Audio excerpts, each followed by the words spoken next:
Chicleteiro, nós estamos aqui na BGS, a convite da TNT. Estamos aqui acompanhando os novos lançamentos, né? Conhecendo também um pouquinho do trabalho independente e nós reencontramos alguns amigos de outros eventos.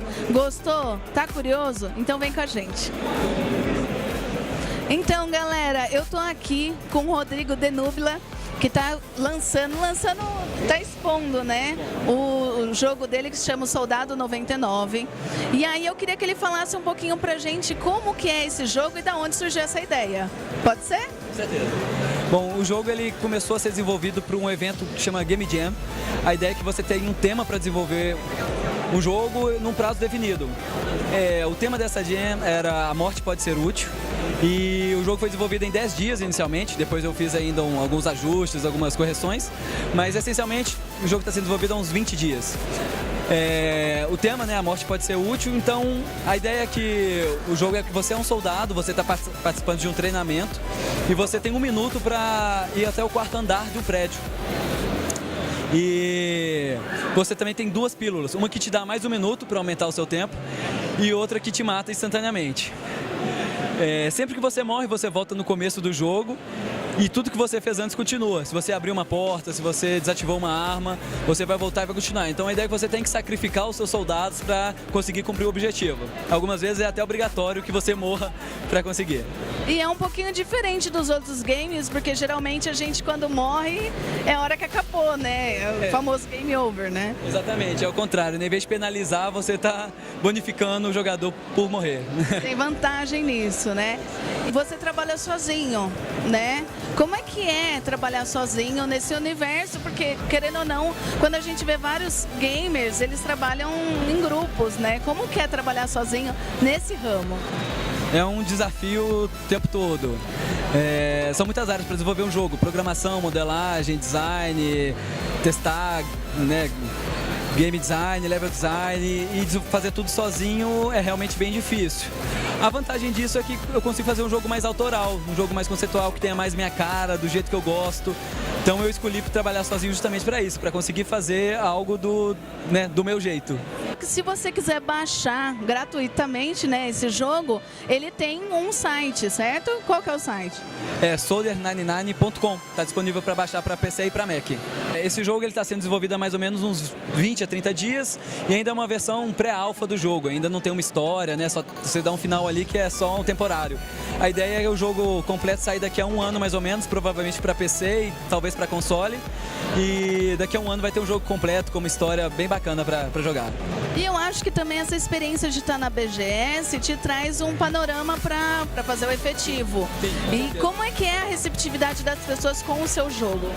Olha, até agora eu tive muitos feedbacks positivos, o pessoal tem gostado muito, tem achado diferente, né, a dinâmica do jogo, né, fora do padrão do que a gente costuma ver, né, nos jogos. Então estão gostando muito, me deu até mais ânimo para desenvolver um jogo completo. Tive várias ideias, já sei de várias coisas que eu preciso mudar para melhorar, mas a receptividade tem sido ótima. Bom, é isso. Então, galera, eu tô aqui no stand da Exa Games Studio com o Diego e eles estão aqui com a demonstração do jogo Black Iris. E eu queria pedir pro Diego contar um pouquinho de como surgiu esse jogo e de como surgiu a Exa também, né? Bom, a Exa ela surgiu assim de uma ideia de 2 alunos, no caso o Danilo e o Abraham. Eles trabalhavam com games, começaram nisso e a gente sempre teve um intuito muito grande de mostrar do que o Brasil é capaz. Então a gente formou uma equipe de 5 pessoas atualmente para trabalhar no game que vocês estão vendo. Então ele está bastante feliz para apresentar hoje pela 2ª vez na BGS. Conta um pouquinho pra gente como é que funciona a história do jogo. Eu sei que você me contou um pouquinho que tem que tomar cuidado para não falar spoiler, mas é legal o pessoal conhecer um pouquinho como que funciona esse início de jogo. Claro, olha, a Iris ela é a protagonista do jogo, tá? ela acorda sem memória nenhuma, e aí fica difícil até para o player entender algumas coisas. Isso ele vai aprendendo conforme ele for passando dos atos. A ideia é que a temática seja bem parecida com Dark Souls, tá? A pessoa ela é desafiada a cada momento, a cada inimigo, ela tem que entender como funciona, tá? E ato por ato, você conhecer e conseguir recuperar a memória que ela vai tendo no caminho, né? Vai conseguir recuperar isso. E qual que é a inspiração? Eu sei que você falou de um jogo, mas é só dele ou tem outros jogos que vocês se inspiraram? Então, no total são 3 jogos: Bloodborne, Dark Souls e Devil May Cry. A questão da jogabilidade mais rápida, o Dark Souls ele é um pouco mais lento, tá? Ele tem uma série de ataques que são diferentes. Então, a gente da Exa, a gente decidiu implementar todos esses itens para tentar trazer o melhor de todos eles em um só game, né? Que no caso é o Black Iris. O pessoal da Exa, eles chamam muita atenção pelo gráfico, né? Nós estávamos passando aqui e olhamos o gráfico do jogo. E como é que vocês chegaram nessa qualidade de gráfico para um videogame independente? Eu acho que a primeira coisa é você entender quais são os nossos limites técnicos, tá? Hoje em dia a gente tem um mercado grande, God of War, tem Uncharted, The Last of Us, que são de altíssima qualidade. E a gente tenta trazer o melhor. Então chega no limite, tenta aprender com essas pessoas, com esses desenvolvedores, para tentar mostrar o máximo. O que não der, a gente deixa para uma próxima versão. Mas o certo seria isso, né? Tentar aprender com eles. Sim. E como é que está sendo a receptividade do público na BGS? Olha, está sendo ótima. Comparado ao ano passado, que também foi fantástico, sensacional. Eu até recomendo realmente que as pessoas venham e que no ano que vem a gente vai estar aqui de novo para jogar com muitas melhorias também. Mas desse ano não tenho o que dizer, tá ótimo mesmo. Pessoal, aqui que tá criando fila para poder jogar, né? O pessoal vai, volta, né? Vê se tem uma chance. Bom, e eu queria saber as redes sociais de vocês para que o público possa acompanhar os progressos dos jogos e de outros, né? Olha, o que o pessoal pode acessar é o canal da Exa Game Studio no Facebook. Esse é o principal canal onde a gente vai postar várias coisas. E tem o site da exagamestudio.com.br que também o pessoal pode se informar melhor sobre o game, a atualização dele, a final no caso, e o lançamento que está previsto para o primeiro trimestre do ano que vem. Quer acrescentar mais alguma coisa? Tá tudo ótimo, eu só gostaria que vocês viessem jogar, aproveitarem mais. Então é isso, gente. Bom, pessoal, eu tô aqui com o Alan do Genesis Studio e eles estão lançando a demonstração, né, do jogo Rise of the Federati. É isso? E aí eu queria que ele falasse um pouquinho do jogo dele, né, que é um jogo que tem um teor histórico, né, tem toda uma história, um estudo por trás. E aí eu pedi para você dar uma palhinha sobre isso. Claro, o Rise of the Federati é um jogo do ano de 454 depois de Cristo. Se passa um ano depois da morte de Átila Uno. Então a Europa está toda fragmentada porque o Átila conquistou vários territórios dentro da Europa e com a morte dele, os filhos dele não conseguiram segurar politicamente os territórios e as tribos que ele tinha conquistado anteriormente começam a declarar independência e começam a formar o que são os territórios modernos hoje da Europa. Então você tem um grupo de 34 tribos nesse jogo, você escolhe uma dessas tribos, você é o líder que comanda um grupo pequeno de soldados e o seu objetivo é conquistando territórios para a sua tribo. E conforme você vai avançando dentro do jogo, você percebe que as outras 33 tribos também têm jogadores que têm o mesmo objetivo que você. Então você nota que você está no meio de um combate gigante no meio da Europa e além disso ainda tem os impérios romanos que vão tentar impedir a qualquer momento dessas tribos de crescerem muito, porque a partir do momento que elas fiquem muito grandes, elas vão se tornando um desafio, um impedimento para eles continuarem mandando dentro do mundo. Então eles vão mandar não somente soldados deles, como também vão dar um suborno para as outras tribos atacarem você se você estiver muito grande, por exemplo, né? E o bacana do jogo é que os nomes, né, os personagens, as tribos, né, são todos baseados historicamente. Fala um pouquinho dessa pesquisa. A gente pesquisou cerca de 15 línguas mortas, né? Latim, basco antigo, nórdico antigo, gótico, lituânico não é morto, mas as pessoas ainda falam lituânico, mas é muito parecido do século V, turco antigo, bretão antigo, irlandês antigo, latim, todas essas línguas para poder a gente repassar comandos básicos ou palavras básicas que os soldados gritam em combate. Não somente isso, como todas as unidades, as classes do jogo, por exemplo, o nome dos soldados é basicamente o nome histórico deles. Então, por exemplo, os bascos têm um lanceiro, que usa uma lança, usa uma armadura, e o nome dele no jogo é Gestica Poinan, que significa lanceiro em basco.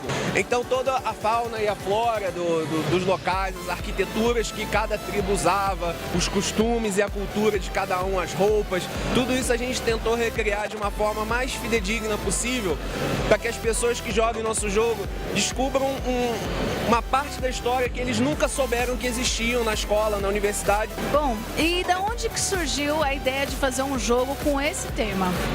A gente pesquisou vários momentos da história, vários jogos que tem esse tipo de pegada histórica, e a gente viu que não tinha quase nenhum que pega esse momento da história, né, da queda do Império Romano. E aí a gente começou a ver que existe muito material que foi descoberto recentemente que as pessoas não tinham, e eu acho que talvez por causa disso, antigamente você não tinha quase nenhum jogo a respeito, e por causa desse levantamento recente de material, não se teve um jogo que foi criado. Então a gente pegou esse contexto histórico e resolveu fazer o jogo a respeito. Bom, eu estava prestando atenção aqui no jogo, ele tem umas linhas, né? Que ela te dá uma noção de quanto você avançou, de quanto você está, né, evoluindo no jogo, né? As linhas são padrões dos jogos de táticos de turno, em que é uma noção mais ou menos de o território próximo de cada unidade. Isso tudo é para você dar uma complexidade tática dentro do jogo, para que você possa fazer formações e que, por exemplo, você pode colocar os soldados que atacam de perto na frente e os soldados que atacam de longe da pancadaria, né? E os cavaleiros que usam lá os cavalos são mais flexíveis em relação à movimentação, eles podem desviar um pouco dessas formações e também servem para justamente também interceptar outros cavalos se estiverem flanqueando as suas formações, né? Isso é mais para dar um nível de dimensionamento tático dentro do nosso jogo. Como que é ter esse trabalho independente hoje? Eu tenho 2 sócios, um deles faz a parte administrativa do nosso jogo, eu também faço um pouco, mas ele faz a grande maioria. Eu tenho outro sócio que é engenheiro de som, então ele fez toda a parte de sonoplastia, a parte de trilhas sonoras do jogo. E é muito difícil realmente você ter todo esse tipo de movimentação, esse tipo de desenvolvimento sozinhos, né? Porque são tudo baseados puramente no nosso esforço, no nosso sangue que a gente doou para esse projeto. E a gente nota que justamente por causa de nós sermos indies, existe uma pouca de aceitação ainda, pelo menos no Brasil, de que é um projeto que teve muitas horas de desenvolvimento, muitas horas de esforço envolvidos e que geram isso um produto e esse produto tem que ser comercializado. Então muitas pessoas não têm muito esse sentimento de que foram horas dedicadas para fazer um produto. Então isso tudo é como se fosse um negócio para a gente também, porque se a gente não consegue retorno financeiro, a gente não consegue sobreviver desse tipo de atitude, desse tipo de ação, né, desse tipo de mercado, então a gente não consegue fazer mais jogos. Eu queria poder fazer mais jogos, a gente queria poder fazer um jogo melhor ainda do que já é. Só que por causa da inflexibilidade de recursos, porque a gente está pagando do nosso bolso quase todo o projeto, entendeu? A gente não tem nenhum financiamento externo de empresas ou nada do tipo. Então isso tudo dificulta muito o nosso esforço para poder a gente conseguir fazer algo mais. E tenho certeza que 99,9% dos indies estão na mesma situação que a gente. E como é que faz para a galera conhecer o trabalho de vocês? Vocês têm redes sociais? Como é que funciona? Sim, nós estamos no Twitter, @genos_studios. Nós estamos no Kickstarter com uma campanha para arrecadar $35 mil para conseguirmos concluir nosso projeto. Os $35 mil não são a totalidade do projeto, são uma parte significativa, que a outra parte a gente espera arrecadar com a venda do sucesso do Kickstarter, porque a gente sabe que muitos projetos Kickstarter em seguida têm sucessos comerciais por conta justamente do marketing de ter sido sucedidos Kickstarter, exatamente. Então a gente pretende também usar uma parte desse sucesso de marketing que pode vir a partir do Kickstarter para continuar dando suporte financeiro para o projeto. E além disso, a gente tem o nosso site, que é www.riseofthefederati.com. Você pode visitar um pouco sobre o projeto. A gente está com o projeto primeiro em inglês, que vai ser comercializado nos Estados Unidos e na Europa primeiro, e depois a gente vai trazer para o Brasil. Quer acrescentar alguma coisa? Não, eu gostaria só que tivesse mais, a mídia em geral pudesse dar mais atenção para os nossos projetos, porque as empresas grandes que estão hoje fazendo projetos de jogos, elas têm todo um aparato de marketing para poder mercantilizar mercantilizar o produto deles, e eu acho que ações como essa de mídias independentes só servem para fortalecer o nosso mercado, para fortalecer a gente como indie. Espero que se vocês puderem olhar o nosso jogo, nossa demonstração no Kickstarter, está disponível de graça para vocês testarem, vocês gostarem, vocês considerem aí, poderem ajudar a gente. E é no site mesmo que consegue a demonstração gratuita? Ou no site ou na campanha do Kickstarter. Ok. Então é isso. Obrigada. Obrigado a vocês. E aí, galera, é isso. Essa foi a BGS. Espero que vocês tenham curtido. Acompanhe a galera indie nas redes sociais e também nos acompanhe no Facebook, Twitter, Instagram, no nosso site. Até a próxima. Ah, recadinho importante. Se você assistiu esse vídeo até aqui, acredito que você goste do nosso conteúdo. Então eu vou te ensinar um segredinho para você não perder nada, ok? Se você estiver vendo esse vídeo pelo Facebook, lá do lado do botãozinho curtir, tem um botão escrito seguindo. Quando você clica nele, abre uma aba onde tem lá escrito no seu feed de notícias. Nesse espaço tem várias opções, mas eu quero que você clique no ver primeiro. Você clicando lá, você vai receber tudo o que é postado aqui de primeira mão. Porque o Facebook ele faz uma publicação padrão e aí as pessoas só recebem algumas coisas. Mas quando você aperta o ver primeiro, você recebe tudo que é postado. Se você estiver vendo esse vídeo pelo Facebook, não esqueça de curtir, compartilhar e, se possível, se inscreva. E também ative o sininho para receber as novas publicações. Espero ter ajudado e até a próxima.